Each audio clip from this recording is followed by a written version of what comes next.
Good morning বন্ধুরা, সবাই কেমন আছো? জানি সুস্থ আছো, তবুও কমেন্টে জানাবে তোমরা কেমন আছো। তো আজকে আবারও চলে আসলাম তোমাদের সামনে একটি কথা বলার জন্য। কারণ হচ্ছে 2 দিন থেকে একটা নিউজে কথা শুনছি আর কি। আর আমাদের এখানে ধুবড়িতে তার জন্য রেলি হলো। তো এত কষ্ট লাগছিল না, আমি বৃত্তান্তটা বেশি ভালো করে শুনতে পারিনি।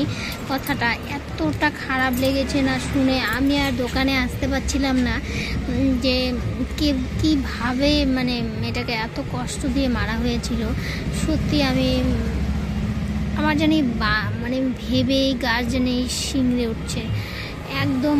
কথাগুলো শুনে আমার একটুকু ভালো লাগছে না। এখন হচ্ছে আমাদের একটাই কথা, বিচার তো চাই।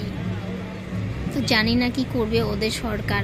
কারণ হচ্ছে আমাদের এখানে যদি বিজেপি সরকার থাকতো তাহলে তো যে করে হোক বার করতোই। কারা কারা ছিল আর কি সেখানে শুনেছি, ওখানে অনেকজন লোক ছিল। তো এতটা খারাপ লেগেছে না বন্ধুরা, নিউজে আমি নিউজে দিয়েছে আর কি, সবাই শুনেছে। তো আমাকে সেটাই বললো আর কি। তো এত খারাপ করে এত কষ্ট দিয়ে মেরেছে না, যা ভাবার মতো না, যা বলার মতো না।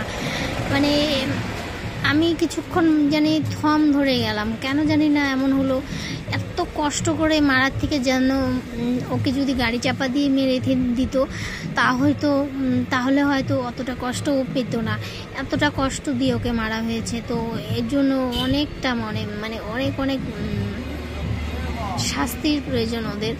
যেমন ফাঁসি দিলেও কম হবে, ওদেরকে এমন করে মারা উচিত যে এতটা কষ্ট মেয়েটা পেয়েছে তার চেয়ে দ্বিগুণ কষ্ট হতে লাগবে ওদের। আমাদের বিজেপি সরকার হলে তো কিছুতেই ছাড়তো না। জানি না ওখানে দিদি কি করবে। দিদি তো বুঝতে পারছো, সেরা। আমাদের তো শুনলেই দিদির নাম মুখে আনলেই আমাদের মনে হচ্ছে পাপ হয়ে যাবে। এত খারাপ লাগে দিদির কথা শুনে। বলে কি না যে কি হবে, ওদেরকে 10 লাখ টাকা দিলেই নাকি হয়ে যাবে। 10 লাখ টাকা দিয়ে কি একটা মেয়ে কিনে পাওয়া যাবে? সেই মেয়েটার জীবনকে শান্তি পাবে? সেই মেয়েটাকে আবার ফিরে পাবো 10 লাখ টাকা দিয়ে? বলো, এসব কথা বলে দিদি। তো আমার আর ভালো লাগছে না। তো এতটুকু বন্ধুরা বললাম, কারো খারাপ লাগলে উপায় নেই।